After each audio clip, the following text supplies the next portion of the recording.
Selanjutnya teman-teman sekalian adalah yang keempat dari manaqib, ya, dari keutamaan Sa'ad radhiyallahu anhu. Setelah tadi yang pertama hadis Nabi SAW bahwasanya arsy-Nya Allah goncang dan seterusnya. Kemudian perkataan yang mulia di perang Badar sehingga terjadi peperangan Badar mendukung. Kemudian yang ketiga tadi adalah kejadian Ghatafan dan juga kejadian Quraidah. Ini sebenarnya kita bisa jadikan poin-poin sendiri ya, tapi saya masukkan saja.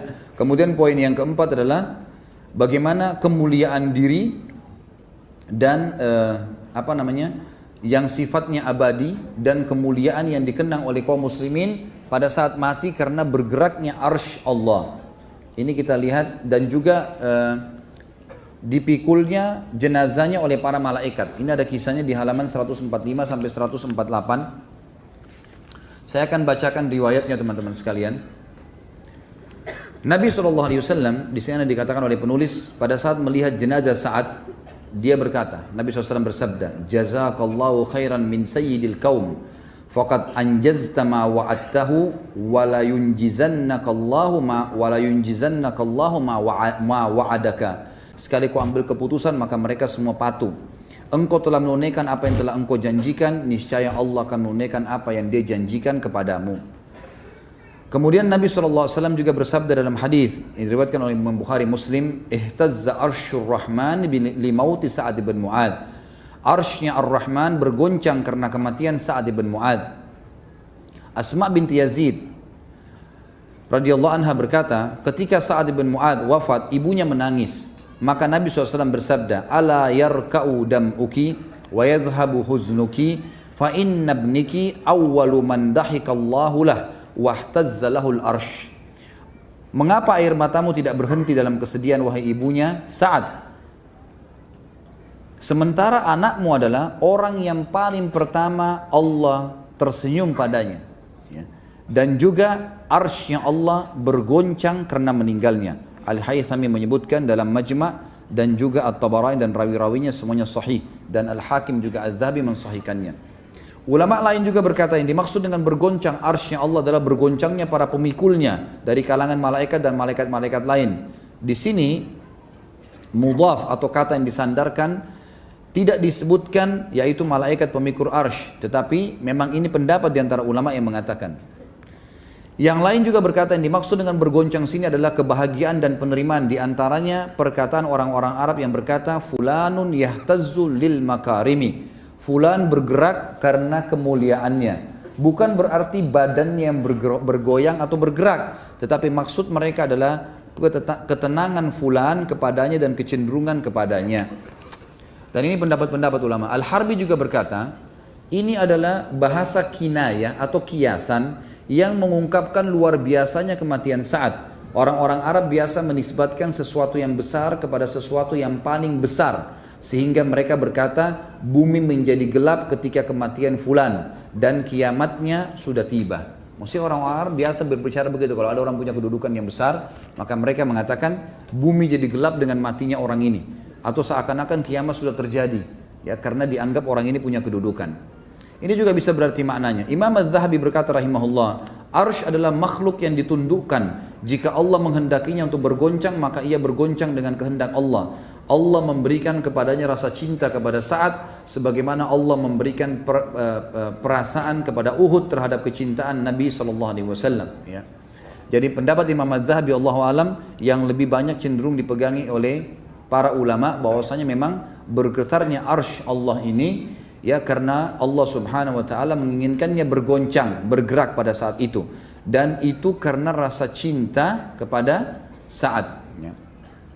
Sebagaimana firman Allah, penulis mengatakan di sini diangkat surah Saba ayat 10, a'udzubillahi minasyaitonir ya jibali awwibi ma'ah. Sebagaimana Allah berfirman tentang Daud, wahai gunung-gunung bertasbihlah berulang-ulang bersama Daud. Padahal kita tahu gunung-gunung tidak bisa bertasbih, tapi kuasa Allah SWT Allah bisa melakukan itu.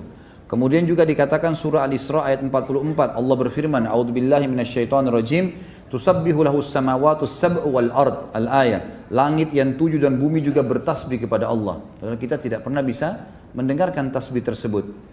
Kemudian dalam surah Al-Isra ayat 44 juga dikatakan, wa in min syai'in illa yusabbihu bihamdi. Tidak ada sesuatu kecuali ia bertasbih dengan memujinya.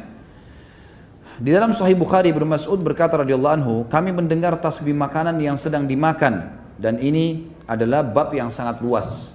Dalam arti kata teman-teman sekalian, kita hanya mau menekankan bahwasanya memang kalimat daripada bergetar arsy-Nya Allah ini tidak ada satupun perkataan di sini dari para ulama yang mengatakan Allahnya yang bergetar, gitu kan? Karena tidak mungkin kita mengucapkan kalimat ini tidak santun kepada Allah SWT. Tapi arsy adalah ciptaan Allah. Dan sudah diberikan tadi gambaran bisa karena perintah Allah, bisa karena kecintaan arsy kepada Allah, bisa karena apa saja ya. Mungkin pemikul arsy yang bergoncang karena malaikat-malaikat itu mencintai Sa'ad dan seterusnya.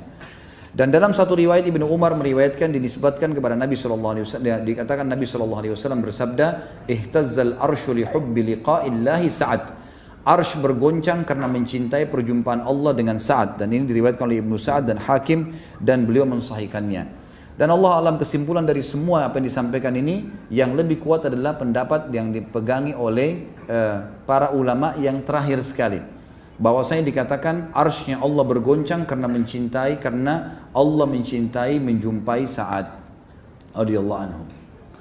Baik, ini adalah kejadian manaqib. Kemudian juga manaqib yang lain, yang kelima adalah masalah hadirnya malaikat pada saat dia meninggal untuk mengurus jenazahnya dan memikul jenazahnya. Disebutkan dari Mahmud bin Labib radhiyallahu anhu, beliau berkata, ketika tulang lengan Sa'ad terkena anak panah, lalu dia sakit karenanya, tadi lengan kanannya, maka mereka membawanya kepada seorang wanita yang bernama Rufaidah yang biasa mengobati luka. Jika Nabi SAW melewati Sa'ad, beliau menyapanya, mengatakan, bagaimana keadaanmu sore ini, bagaimana keadaanmu pagi ini, maka Sa'ad menjawab sampai tiba satu malam di mana kaumnya memindahkannya dan sakitnya semakin parah, maka kaum Sa'ad pun membawanya ke Bani Abdil Ash'al di perkampungan mereka. Rasulullah SAW datang menjenguk Sa'ad, lalu dikatakan kepada beliau, kaumnya telah membawanya pulang. Maksudnya Nabi kunjungi dia di masjid, di kemah dekat masjid, tapi ternyata sudah nggak ada, dibawa pulang ke kaumnya.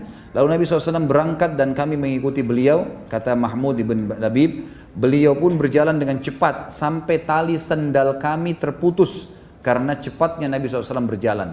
Jadi pada saat sudah diangkat dari kemahnya di dekat masjid, dibawa ke rumahnya di perkampungannya, Nabi SAW segera mengejar ke sana. Ada alasannya kenapa dikejar nih. Dan Nabi SAW buru-buru sampai para sahabat karena mengejar Nabi SAW, sendal-sendal mereka terputus. Hal ini disampaikan oleh para sahabat kepada Nabi SAW, maka beliau bersabda, ya Rasulullah, kenapa anda buru-buru begini? Kenapa sampai begini, sampai sendal-sendal pada putus, debu-debu pada berterbangan? Maka kata Nabi SAW, inni akhafu an tasbiqana ilaihil malaikatu fatagsiluhu kama gasalat handala. Aku khawatir para malaikat mendahului kita memandikannya sebagaimana mereka memandikan Handala. Dan ini hadis sahih ya. Ini menandakan teman-teman sekalian, pada saat itu Nabi SAW sudah tahu kalau saat begitu tiba di sukunya sudah meninggal dunia.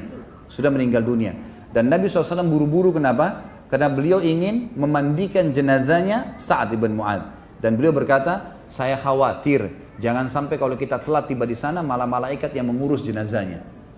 Di dalam sabda Nabi SAW yang lain dikatakan bahwasanya kami bertanya, kata para sahabat, kami bertanya, wahai Rasulullah, kami tidak membawa seorang mayit yang paling ringan dibandingkan dia, si Sa'ad ini.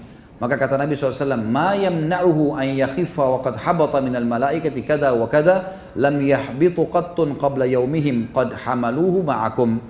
Bagaimana tidak ringan jenazahnya? Jadi waktu sahabat angkat itu kayak ringan sekali. Sebagian athar menyebutkan seperti jenazah itu kalau mau dipindahkan ke tangan yang lain seperti sebuah kapas, ya, yang sangat ringan sehingga mudah pindah di pundak-pundak para sahabat. Mereka bertanya, Rasulullah, kami belum pernah mengangkat jenazah. Bagaimana kalau jenazah kemudian seperti kapas, sangat ringan, gitu kan? Seperti ini, kata Nabi SAW, bagaimana tidak ringan, sedangkan para malaikat dengan jumlah sekian dan sekian telah turun. Mereka tidak turun sebelum hari ini, mereka memikul Sa'ad bersama kalian. Dan ini bisa dilihat pun nomor 16, riwayatkan Ibnu Sa'ad dan dihasankan oleh Arnaut ya, dalam Asy-Syiar. Ada riwayat lain menyebutkan juga bahwasanya Nabi SAW bersabda, Hadal abdus salih alladhi taharraka lahul arsh wa futihat abwabus sama wa syahidahu 70,000 minal malaika lam yanzilu ilal ardi qabla dhalik laqad damma dammatan thumma ufrija anhu. Ya, ini diriwayatkan oleh An-Nasai dalam Kitabul Janaiz dan juga disahihkan oleh Albani dalam Sahihul Jami'.